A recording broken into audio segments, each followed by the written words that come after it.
నమస్తే. ఇన్నాళ్ళు నన్ను సపోర్ట్ చేస్తూ, ఎంకరేజ్ చేస్తూ మీ ప్రేమని నాకు అందిస్తున్న ప్రతి ఒక్కరికి కృతజ్ఞతలు. అలాగే ఈ వీడియో కూడా ఖచ్చితంగా మీకు ఉపయోగపడుతుంది. లైక్, షేర్ అండ్ సబ్స్క్రైబ్ చేసి మీ సపోర్ట్‌ని నాకు అందించండి. అలాగే ఈ వీడియో పట్ల మీకున్న అభిప్రాయాన్ని కామెంట్ సెక్షన్‌లో కామెంట్ చేసి తెలియజేయండి. ఇప్పుడు వీడియోని చూద్దాం. ఓం శ్రీ గణేశాయ నమః. ఓం శ్రీ విష్ణురూపాయ నమః శివాయ. నమస్కారం అండి. 2024 జూలై మాసంలో ద్వాదశ రాశి వాళ్ళ మాస ఫలితాలు ఎలా ఉందో తెలుసుకుందాం. దానికన్నా ముందు ఈ ఒక మాసంలో అంటే 2024 జూలై మాసంలో గ్రహ సంచారం ఎలా ఉందో తెలుసుకుందాం. అంటే ఏ ఏ గ్రహాలు ఏ రాశిలో సంచారం చేస్తున్నారు అని తెలుసుకుందాం. ముఖ్యంగా రాహు మీన రాశిలో సంచారం, కేతు కన్యా రాశిలో సంచారం, శని భగవాన్ కుంభంలో సంచారం అయితే ఈ ఒక మాసం నుంచి వక్రించి సంచారం ప్రారంభం చేస్తున్నారు. గురువు గారు వృషభంలో సంచారం. ఇక కుజుడు జూలై 12వ తేదీ వరకు మేషరాశిలో సంచారం, తదుపరి వృషభ రాశిలో సంచారం. సూర్యుడు జూలై 16వ తేదీ వరకు మిథున రాశిలో సంచారం, తదుపరి కర్కాటక రాశిలో సంచారం. శుక్రుడు జూలై 7వ తేదీ వరకు మిథునంలో, తదుపరి కర్కాటక రాశిలో సంచారం. ఇక్కడ శుక్రుడు ఈ ఒక జూలై 11వ తేదీ తర్వాత అస్తంగత త్యాగం చేస్తున్నాడు. అంటే ఉదయిస్తున్నాడు అని అర్థం. ఇన్ని రోజులు మౌఢ్యమి జరిగింది, శుక్ర మౌఢ్యమి. సో ఇక మీద ఉదయిస్తున్నాడని చెప్పుకోవచ్చు. సో శుక్రుడు అస్తంగతం అంటే శుక్ర మౌఢ్యమి జరిగేటప్పుడు, గురు మౌఢ్యమి జరిగేటప్పుడు శుభకార్యాలని చేసుకోరాదు. అందులోన పెళ్లి కావచ్చు, గృహ ప్రవేశం కావచ్చు, ఇలా శుభకార్యాలకి నిషిద్ధమనే చెప్పుకోవచ్చు. ఎందుకంటే వీళ్ళిద్దరు ప్రముఖులు శుభకార్యాలకి, పెళ్లి విషయంలో, ఒక ఇంటికి సంబంధించిన విషయంలో వీళ్ళిద్దరూ ప్రముఖంగా పాత్ర వహిస్తారని చెప్పుకోవచ్చు. సో ఈ ఒక మాసం జూలై 11వ తేదీ తర్వాత శుక్రుడు ఉదయిస్తున్నాడు. బుధుడు జూలై 18వ తేదీ వరకు కర్కాటక రాశిలో సంచారం, తదుపరి సింహ రాశిలో సంచారం. ఈ ఒక గ్రహ సంచారీత్యా ద్వాదశ రాశి వాళ్ళకి ఎలా ఉందో తెలుసుకుందాం. ముఖ్యంగా ప్రేక్షకులకి ఒక మాట చెప్పాలనుకుంటున్నాను. ఇక్కడ ప్రతి ఒక్క వ్యక్తికి కూడా, ప్రతి ఒక్క జీవికి కూడా తన ఒక కర్మ నుంచి, అంటే తన ఒక కర్మ ద్వారా వచ్చే ఫలితాలు. ఇక్కడ వాళ్ళు పుట్టినప్పుడు వాళ్ళు పుట్టిన డేట్ ఆఫ్ బర్త్, టైమింగ్స్ ప్రకారము ఇక్కడ ముఖ్యంగా వాళ్ళ జన్మ జాతకంలో ఏ గ్రహ దోషాలు ఉన్నాయి, ఏ ఇబ్బందులు పడుతున్నారు, అంటే కర్మానుసారంగా వాళ్ళు చేసిన కర్మానుసారంగా ఈ ఒక జన్మలో సో సుఖమా దుఃఖమా అని నిర్ణయించేది జాతకం. ఇలాంటి జాతక చక్రంలో గ్రహ దశాలు అనేది చాలా ఇంపార్టెంట్ అండి. గ్రహ దశాలు అనేది చాలా ప్రముఖమైన పాత్ర వహిస్తుంది. ఇప్పుడు చూడండి, ఒక దశాభుక్తిలో అంటే ఇప్పుడు చంద్రమహాదశ శని భుక్తి, చంద్రమహాదశ బుధ భుక్తి, చంద్రమహాదశ కుజ భుక్తి, ఇలా దశాభుక్తులు వచ్చినప్పుడు, ఒక దశాభుక్తులు వచ్చినప్పుడు, ఒక భుక్తి వచ్చినప్పుడు చాలా ఇబ్బంది లేకుండా ఉంటుంది. లైఫ్ అనేది చాలా బాగా వెళ్తూ ఉంటుంది. ఒక భుక్తి వచ్చినప్పుడు చాలా ఇబ్బందులు పడాల్సి ఉంటుంది. ఇలా దశాభుక్తులు ఫెయిల్ అయినప్పుడు గోచారంలో, ఇప్పుడు రాశి ఫలితాలు మనం చెప్పుకుంటున్నాం కదా. సో దశాభుక్తులు ఫెయిల్ అయినప్పుడు గోచారంలో ఉంటున్న ఒక గ్రహ సంచారాల వల్ల, ఇప్పుడు గురుబలం ఉంది, శని బలం ఉంది అన్నప్పుడు దశాభుక్తులు ఫెయిల్ అయినప్పుడు ఇవి ఆదుకుంటాయి మనల్ని. సో ఇలా దశాభుక్తులు బాలేదు, గోచారంలో గురుబలం లేదు, శని బలం లేదు అన్నప్పుడు చాలా తీవ్రమైన కష్టానికి గురి అవ్వాల్సిన ఒక ప్రమేయం ఏర్పడుతూ ఉంటుంది. సమాజంలో అపకీర్తి కావచ్చు, మ్యారేజ్ విషయంలో అంటే పెళ్లి జీవితంలో ఇబ్బందులు కావచ్చు, కుటుంబ వ్యక్తులతో తగాదాలు కావచ్చు, అన్నదమ్ముల మధ్య తగాదాలు కావచ్చు.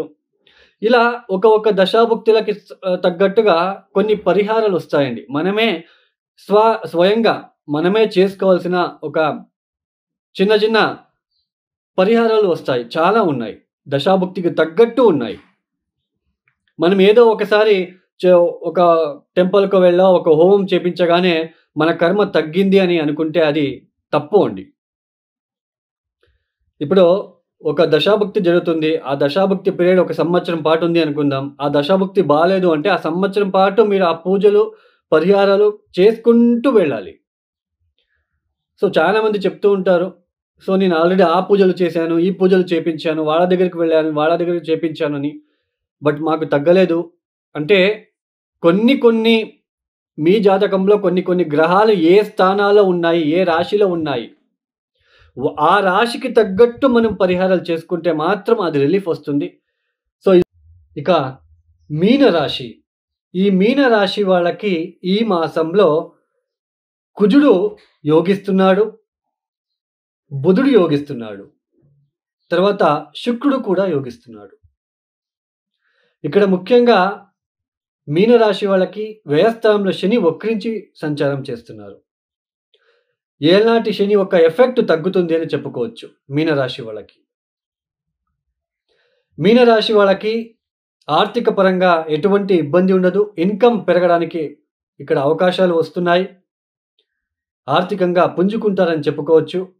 సంఘంలో గౌరవ మర్యాదలు పెరిగే సూచనలు, మీ మాట తీరి పెరిగే సూచనలు. తర్వాత ముఖ్యంగా ప్రయాణాలు ఎక్కువగా చేస్తారు. ఈ ఒక మాసంలో ప్రయాణాల వల్ల లబ్ధి పొందుకుంటారు. తీర్థక్షేత్రాల దర్శనాలు చేసుకునే ఒక అవకాశాలు కలిసి వస్తున్నాయి. సంఘంలో మీకంటూ ఒక గుర్తింపు లభించడానికి అవకాశాలు వస్తున్నాయి. ఉద్యోగం లేని వాళ్ళకి కూడా ఆకస్మికంగా ఉద్యోగం లభించే సూచనలు. ఎవరైనా రికమెండ్ ద్వారా మీరు ప్రయత్నిస్తుంటే ఈ ఒక మాసంలో అది మీకు ఆ ఉద్యోగం అందే సూచనలు ఎక్కువగా కనిపిస్తున్నాయి. ఆర్థికపరమైన ఖర్చులు తగ్గుతాయి. ఇన్కమ్ పెరుగుతుందని చెప్పుకోవచ్చు. ప్రేమికులు చాలా జాగ్రత్తగా ఉండాలి. ప్రేమ విషయంలో మాత్రం కాస్త జాగ్రత్తగా ఉండే ప్రయత్నం చేసుకుంటే మంచిది. లేకపోతే మోసపోయే సూచనలు ఉంటాయి. ఉద్యోగం లేని వాళ్ళకి ఉద్యోగం లభించే సూచనలు. బిజినెస్ చేసే వాళ్ళకి especially tourism, vehicle related, import and export business చేసే వాళ్ళకి, పోలీస్ పనిచేసే వాళ్ళకి, పోలీస్ డిపార్ట్మెంట్, టీచింగ్ సెక్టర్లో పనిచేసే వాళ్ళకి, రీసెర్చ్ ఓరియంటెడ్లో పనిచేసే వాళ్ళకి, సో వీళ్ళందరికీ కూడా కలిసి వచ్చే కాలం అని చెప్పుకోవచ్చు. మీనరాశి వాళ్ళకి ఈ ఒక మాసంలో చాలా అభివృద్ధిదాయకమైన ఫలితాలు గోచరిస్తున్నాయనే చెప్పుకోవచ్చు. మొత్తానికి రాష్ట్రాధిపతి గురువు, నవమాధిపతి అయిన కుజుడు కలిసి తృతీయ స్థానంలో అనేది పరాక్రమం అనేది ఎక్కువగా ఉంటుంది. ధైర్యం ఎక్కువగా ఉంటుంది. స్థైర్యం ఎక్కువగా ఉంటుంది. ధైర్యంతో పనులన్నీ సకాలంలో పూర్తి చేసుకొని అందరి ప్రశంసలకి పాత్రులయ్యే అవకాశాలు ఉంటాయి. ఒక కుటుంబ వ్యక్తుల ద్వారా దూరపు ప్రాంతాలకి వెళ్ళే అవకాశం ఉంటుంది. ఎవరో ఎక్కడ కుటుంబ వ్యక్తులని కలుసుకోవడానికి దూరపు ప్రాంతాలకి వెళ్ళే అవకాశాలు కూడా ఎక్కువగా ఉంటాయి. ఇలా మంచి ఫలితాలు గోచరిస్తున్నాయి. అయితే తల్లికి ఆరోగ్య సంబంధమైన విషయాలలో కాస్త జాగ్రత్త ఉండే ప్రయత్నం చేసుకోండి. సప్తమ స్థానంలో ఉంటున్న కుజుడు రాశి జన్మరాశిలో ఉంటున్న రాహు వలన కొద్దిగా భయము అనేది ఉన్నప్పటికీ ఈ యొక్క గ్రహస్థితుల వల్ల, మంచి గ్రహస్థితుల వల్ల వాటిని నిలదొక్కునే ఒక ప్రయత్నం చేసుకుంటారు. అయినా జన్మరాశిలో ఉంటున్న రాహువుకి ఎస్పెషల్లీ అమ్మవారికి, మీరు ఉన్న ప్రాంతాలలోనే ఉన్న అమ్మవారికి, దుర్గాదేవికి కావచ్చు, గ్రామదేవతకి కావచ్చు, అమ్మవారికి కొబ్బరి బొండం నీళ్ళతో అభిషేకాలు చేయించుకోవడానికి ప్రయత్నం చేయండి. ప్రతిరోజు హనుమాన్ చాలీసా చదువుకోవడానికి ప్రయత్నం చేయండి. విఘ్నేశ్వరుడికి బుధవారం గ్రీన్ కలర్ క్లాత్ ఇవ్వడానికి ప్రయత్నం చేయండి.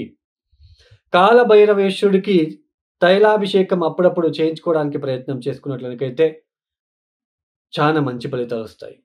ఈ ఒక వీడియో మీకు నచ్చితే లైక్ చేయండి, షేర్ చేయండి, సబ్స్క్రైబ్ చేసుకోండి. సర్వే జనో సుఖినో భవంతు. ధన్యవాదములు.